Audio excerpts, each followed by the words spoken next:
Hi, good evening. இன்னைக்கு date வந்து 26th of December. இந்த இயரோட லாஸ்ட் வீக் எக்ஸ்பைரி. ஸோ அது போக இந்த மந்தோட லாஸ்ட் வீக் எக்ஸ்பைரி.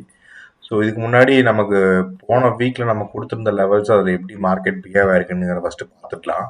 ஸோ போன வீக் நான் என்ன கொடுத்துருந்தா, போன வீக் ஆக்சுவலாக 19th Decemberலேருந்து ஸ்டார்ட் ஆச்சு. ஸோ அப்போ நான் என்ன சொல்லியிருந்தேன்னா 18,384.1க்கு மேலே மார்க்கெட் வந்து பை அண்ட் டிப் மார்க்கெட் ஆகும். கீழே 18,169க்கு கீழே மார்க்கெட் வந்து செல் அண்ட் ரைஸ் மார்க்கெட் ஆகும் தான் இருக்கும் அப்படிங்கிற மாதிரி நான் சொல்லியிருந்தேன். ஸோ போன வீக் பார்த்தா 19 தான் ஆச்சு. பட் இங்கே பார்த்தா இந்த ஒரு கன்ஃபார்ம் இங்கே ஒரு கிரீன் கேண்டில் வந்து இது வந்து ஹவர்லி சார்ட், நிஃப்டியோட ஹவர்லி சார்ட்.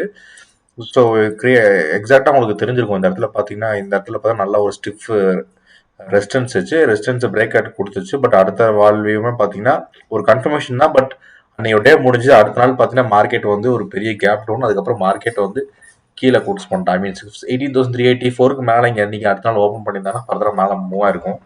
பட் மார்க்கெட் இங்கே கீழே ஓப்பன் ஆகிட்டு ஃபர்தராக கீழே வந்துருச்சு. ஸோ அப்புறம் மறுபடியும் ட்ரை பண்ணுச்சு. ஸோ இங்கேயும் கரெக்டாக கிடைக்கல. அடுத்த நாள் மார்க்கெட் மேலே தான் ஓப்பன் பண்ணாங்க. ஸோ ஸ்டில் மார்க்கெட் வந்து அந்த ஹவர்லி கேண்டில்லே 18,384 கீழே ப்ராப்பராக க்ளோஸ் கொடுத்துட்டான். ஸோ அதுக்கப்புறம் மார்க்கெட் கண்டிப்பாக பை அண்ட் டிப் இருக்காது. ஸோ இங்கே வந்து ஒரு கன்சல்டேஷன் ஜோன். பட் இங்கே பார்த்தீங்கன்னா மார்க்கெட் வந்து இந்த இடத்துல ட்ரை பண்ணிச்சு, ஃபெயிலியர் ஆயிடுச்சு. ஸோ அல்டிமேட்டாக இந்த இடத்துல இருந்து மார்க்கெட் இந்த லோவை பிரேக் பண்ணோன்னா நல்லா ஃபால் டக்குன்னு கீழே வந்துட்டான். பட் அங்கேயும் பார்த்தீங்கன்னா இந்த 18,169 கிட்ட பார்த்தீங்கன்னா எவ்வளோ நல்ல ஸ்ட்ராங் சப்போர்ட் ஆக்டாக இருக்கு பாருங்க. கிட்டத்தட்ட 1 2 3 4 ஹவர் வந்து மார்க்கெட் வந்து இந்த 169 பிரேக் பண்ணாமல் வெயிட் பண்ணிட்டு இருந்துச்சு. ஸோ இது நெக்ஸ்ட் ஹவரில் வந்து 169 பிரேக் பண்ணுச்சு. அதுக்கப்புறம் பார்த்தீங்கன்னா இந்த பிரேக் பண்ண இடம் வந்து ஃபுல் அண்ட் ஃபுல் உங்களுக்கு வந்து ஒரு ரெசிஸ்டன்ஸ் ஆக்ட் ஆக ஆரம்பிச்சிருச்சு, which is sell and rise market. So இந்த லெவல்ஸை நான் இப்படி தான் நான் பார்க்குறேன். பட் இந்த லெவல்ஸ் வச்சு நீங்கள் ஃபியூச்சர்ஸில் ட்ரேட் எடுக்கிறதோ அதெல்லாம் எதுவும் பண்ணாதீங்க. பட் நீங்கள் வேறு ஏதாவது ட்ரேட் எடுத்திருக்கீங்க, ரெகுலராக ஃபாலோ பண்ணுறீங்கன்னா இந்த லெவல்ஸை அண்டர்ஸ்டாண்ட் பண்ணி உங்கள் பொசிஷன்ஸை புதுசாக ஆட் பண்ணீங்க, க்ளோஸ் பண்ணுறேன்னா க்ளோஸ் பண்ணிக்கோங்க. அப்படி தான் நான் பார்க்குறேன். ஸோ இங்கே செல் அண்ட் ரைஸ்னால இங்கே வந்துச்சு. அதுக்கப்புறம் மார்க்கெட்டில் ஒரு நல்ல ஃபால், அதுக்கப்புறம் மார்க்கெட் கீழே போச்சு. ஸோ இந்த இடத்துல ஒரு சப்போர்ட் எடுத்துருக்கு, வச்சு 17,811. ஸோ இந்த வீக்குக்கான லெவல் நான் நேற்றே போட்டு வச்சுருந்தேன். ஸோ 17,811க்கு மேலே மார்க்கெட் பை அண்ட் டிப் ஆகும். 17,526க்கு கீழே மார்க்கெட் செல் அண்ட் ரைஸ் ஆகும் தான் நான் மார்க்கெட்டை பார்ப்பேன். ஸோ 811க்கு மேலே இருக்க வரைக்கும் மார்க்கெட்டில் ஒரு ஃபால் வந்து நான் பை பண்ண தான் பார்ப்பேன். ஸோ அப்படி தான் இந்த நோக்கத்தில் என்னோட பிளான் அந்த வீக் அப்படி தான் வச்சுருக்கேன். ஸோ நீங்கள் இந்த லெவல்ஸ்க்காக உங்களோட பொசிஷன்ஸை நீங்கள் எப்படி மேட்ச் பண்ணிக்கணும், எப்போ இன்வெஸ்ட் பண்ணணும், எப்போ வெளியில் எடுக்கணும் அப்படிங்கிறத நீங்கள் டிசிஷன் எடுத்துக்கோங்க. ஸோ ஸ்டில் 17,811க்கு மேலே மார்க்கெட் வந்து ஒரு பை அண்ட் டிப் தான். எவ்வளோ ஃபால் வந்தாலும் அதில் ஒரு பை வரும். ஸ்டில் இந்த லெவலை வந்து பிரேக் பண்ணது 50 days EMA. ஸோ இந்த இடத்த நம்ம பிரேக் பண்ணிச்சு அப்படின்னா மார்க்கெட்டில் வந்து மேலே போய் ஸோ ஒரு நல்ல அப் மூவ் வரும். இல்லைன்னா இது ஒரு ரெசிஸ்டன்ஸாக ஆக்ட் ஆக ஆரம்பிச்சிடும். ஸோ இது வந்து ஆக்சுவலாக 50 சார்ட். ஓகே, 50 daysல 50 ஹவர்லியில் இருக்கிற EMA. Okay, so 50 days EMA வந்து ஆக்சுவலாக இன்னும் மேலே இருக்குது. 15,163ல இருக்குது. சாரி, 18,169 கிட்ட இருக்குது 50 இஎம்ஏ. ஐ மீன் டெய்லி இஎம்ஏ, 50 days இஎம்ஏல. ஸோ ஹவர்லியில் நான் வந்து 17,811க்கு மேலே பை அண்ட் டிப் ஆகும். கீழே வந்து 17,526ல செல் அண்ட் ரைஸ் ஆகும் தான் பார்ப்பேன் மார்க்கெட்டில் அப்கமிங் வீக்கில். ஸோ அண்ட் தென் அதுக்கப்புறம் என்னோட பொசிஷன்ஸ் பார்த்துடலாம். ஸோ என்னோட பொசிஷன்ஸில் சாரி இந்த வீக் போன வீக்கில் என்ன ஆச்சு அப்படிங்கிறது நான் ஆல்ரெடி தமிழில் பார்த்துருப்பீங்க. பட் இருந்தாலும் நான் ரெகுலராக வெரிஃபை பண்ணி தான் போடுறேன் தமிழில். ஸோ அப் டு 23 ஆல்மோஸ்ட் வந்து 13.350. பட் நிறைய மிஸ்டேக்ஸ் பண்ணேன். தேர்ஸ்டே சீக்கிரம் க்ளோஸ் பண்ணிட்டேன். ஸோ வெயிட் பண்ணியிருந்தேன்னா அங்கே ஒரு 3,500 rupees ப்ராஃபிட் வந்துருக்கும்.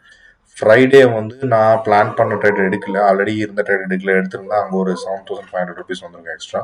ஸோ இதெல்லாம் நான் பண்ண மிஸ்டேக்ஸு. ஸோ மேபி இதெல்லாம் வச்சு நான் நல்லா ப்ராஃபிட் எடுத்திருப்பேன். பட் ஆல்மோஸ்ட் எல்லா நாளுமே கொஞ்சம் ப்ராஃபிட் புக் பண்ண மாதிரி தான் இருக்குது போன வீக்கில். ஸோ இன்றைக்கி ட்ரேடில் ஆல்ரெடி ஆல்மோஸ்ட் 4,310 rupees இருக்குது. ஸோ ஃபின்னிஃப்டி ட்ரேட் எடுக்க ஆரம்பிச்சிட்டேன். ஸோ அது எப்படி எடுக்கிறேன் என்ன இதுங்கிறது நான் கம்மிங் வீக்கில் சொல்கிறேன். கொஞ்ச நாள் கழிச்சு நான் சொல்கிறேன் இது எப்படி ட்ரேட் எடுக்கிறதா ஓகேவா இல்லையான்னு. So Monday and Tuesday FinNifty எடுக்கிறேன். மற்ற நாளெல்லாம் நிஃப்டிஸ் தான் எடுக்கிறேன். ஸோ நம்ம இந்த லெவல்ஸ் பார்த்துட்டோம், விச் இஸ் 17,811க்கு மேலே பை அண்ட் டிப்பும் 17,526 கீழே செல் அண்ட் ரைஸும். பட் எஃப்ஐஎஸோட பொசிஷன்ஸ் பார்த்துலாம். FIs position as on Monday இன்னைக்கு வரைக்கும் மோஸ்ட்லி பார்த்தோன்னா அவங்க வந்து கால்ஸும் புட்ஸும் ஈக்குவலாக தான் வச்சுருக்காங்க. புல்லிஷும் பீரிஷும் ஒரு நியூட்ரலான பொசிஷன் தான் இருக்காங்க. ஸோ அது இல்லாமல் அவங்க ஸ்டாக்ஸ்லேயும் வந்து பெருசாக இப்போ ட்ரேட் பண்ணுறதுல அவங்க லீவில் இருக்கிறனால. ஸோ 497 crores தான் இல்லை, but index futures 1000 crore buy பண்ணியிருக்காங்க. ஓவராலாக எஃப்ஐ இண்டெக்ஸ் ஃபியூச்சர்ஸ் ஓப்பனிங்ஸ் பார்த்தீங்கன்னா நெகட்டிவ்ல இருந்துச்சு ஆல்மோஸ்ட் ஒரு 5 days மறுபடியும் அவங்க பாசிட்டிவ் டர்ன் இருக்காங்க. ஸோ இதுக்கு முன்னாடி இதே மாதிரி டர்ன் ஆகும்போதுலாம் நல்லா கண்டினியூஸாக பாசிட்டிவ் பில்டப் பண்ணிட்டே தான் இருந்தாங்க. ஸோ முன்னாடிலாம் பார்த்தோன்னா 23 அப்படி தான் பில்டப் பண்ணிட்டே தான் இருந்தாங்க. ஸோ எனக்கு என்னமோ அவங்க வந்து ஃபர்தராக பாசிட்டிவ்ஸை பில்ட் பண்ணாங்கன்னா நிறையா பில்ட் பண்ணுவாங்க அப்படிங்கிற மாதிரி தான் தோணுது. ஸோ லெட்ஸ் சி, பார்க்கலாம். இது வந்து ஓஏ சேஞ்சு. ஸோ 10.3K போனேன், பட் இங்கே பார்த்தீங்கன்னா 20 ஏதாவது 1.9K இருந்துச்சு, -7.4 113, அப்புறம் 20.3 மறுபடியும் 10.3க்கு வந்துட்டாங்க. அதாவது 9.9K வந்து ஃபியூச்சர்ஸ் ஓப்பன் இன்ட்ரெஸ்ட் சேஞ்ச் ஆயிருந்தனால மைனஸ் பாசிட்டிவ்ல சேஞ்ச் ஆயிருக்கு, லாங் ஆட் பண்ணனால ஓவராலாக மறுபடியும் கம்மியாயிருக்காங்க. ஸோ இதுக்கு முன்னாடி இந்த நெகட்டிவ்ல இருந்து பாசிட்டிவாக டேர்ன் பண்ணிட்டாங்கன்னா இங்கே பார்த்துருந்தீங்கன்னா நெகட்டிவ்ல இருந்து பாசிட்டிவாக டேர்ன் பண்ணாங்கன்னா அப்படியே பாசிட்டிவ்லேயே மெயின்டைன் பண்ணுவாங்க. மார்க்கெட் இதில் தான் ரொம்ப ராலி ஆச்சு. ஸோ நவம்பர் மந்த்லேருந்து மேலே வந்துச்சு. ஸோ நான் அதே மாதிரி எதிர்பார்க்குறேன், நெகட்டிவ்லேருந்து ஃபர்தராக இன்னொரு பாசிட்டிவாக ட்ரேட் ஆச்சுன்னா ஒரு நல்ல அப் மூவ் வரும் அப்படின்னு நினைக்கிறேன். ஸோ என்னோட லெவல் பிரகாரமும் அப்படி தான் அது இருக்குது, அது அப்படி தான் மென்ஷன் ஆகுது. ஸோ 817 811 இதையும் பிரேக் பண்ணிச்சுன்னா மேலே நல்லா அப் மூவ் வரும்னு நினைக்கிறேன். பட் ஸ்டில் இது ஒரு ட்ரேஸ்மெண்ட் கூட இருக்கலாம். இங்கே பட்டு மாதிரி ஃபால் ஆகி மார்க்கெட் 526 பிரேக் பண்ணி கீழே போச்சுன்னா செல்லர் ரைஸ் தான் நம்ம வியூ, அதுக்கேற்ற மாதிரி மாற்றிக்கணும். ஸோ நம்ம ஒரு லெவல்ஸ் ஐடென்டிஃபை பண்ணுறோம், அந்த லெவலை அது கரெக்டாக ஒபே பண்ணிச்சு அப்படின்னா ஓகே. ஸோ ஒபே பண்ணாமல் ஆப்போசிட்டில் போச்சுன்னா நம்ம மார்க்கெட்டோட ட்ரெண்டுக்காக நம்ம சேஞ்ச் பண்ணிக்கணும். ஸோ ஓப்பன் இன்ட்ரெஸ்ட்டும் பார்த்தீங்கன்னா மார்க்கெட்டில் இன்னைக்கு டேட்டில் வரைக்கும் சப்போஸ் இன்னைக்கு பார்த்தீங்கன்னா ஃபுல் அண்ட் ஃபுல் புட்ஸ் தான் ஆட் பண்ணியிருக்காங்க, கால்ஸ் அன்வைண்ட் பண்ணியிருக்காங்க மார்க்கெட் மேலே மூவ் ஆனனால. ஸோ பிசிஆர் 0.9 ஆல்மோஸ்ட் நியூட்ரல் தான். ஸோ 18,000 கால்ஸ் அண்ட் புட்ஸ் நிறைய ஈக்குவலாக செல் பண்ணியிருக்காங்க. மேலே வந்து 18,200 வந்து 9.4 மில்லியன், கீழே வந்து 17,800. ஸோ பிட்வீன் 17,800க்கும் 18,200 தான் மார்க்கெட் இந்த வீக் எக்ஸ்பெரிக்குள்ள க்ளோஸ் ஆகிற மாதிரி டிபெண்ட் பண்ணியிருக்காங்க. So that's it. So let's see. So thank you so much for வாட்சிங். Have a nice day. By.